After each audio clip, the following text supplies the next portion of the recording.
les premiers livres que j'ai pu lire toute seule.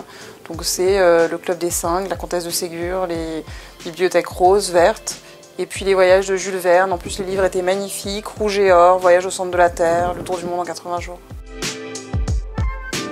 C'est l'histoire d'une vie d'Aaron Appelfeld et cette phrase au début du livre dans laquelle il dit « La mémoire et l'imagination parfois vivent sous le même toit ». Et c'est pour moi une définition de ce qu'est un roman absolument magnifique et de ce qu'est un roman dans le prolongement de la vie. Dans mon roman, on est bien dans cette question de la frontière entre la réalité et la fiction et comment la fiction peut donner un éclairage sur l'ambiguïté du réel.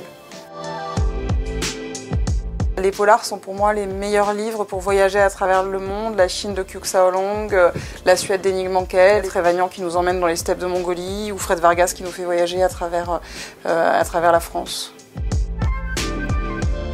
Réparer les vivants de Maëlys de Kerangal. Il suffit de lire 2 pages pour pas arrêter.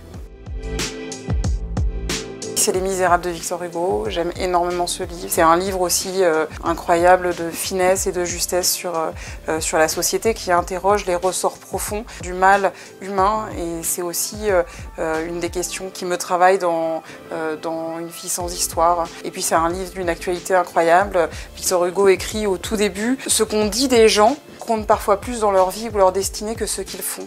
À l'heure des réseaux sociaux, ça mérite réflexion. »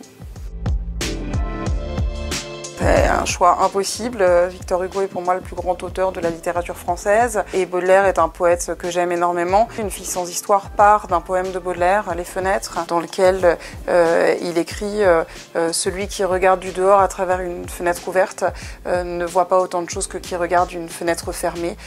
Et le livre commence par l'héroïne Adèle qui regarde des fenêtres fermées de l'autre côté de la cour et qui vit à travers ces vies qu'elle invente.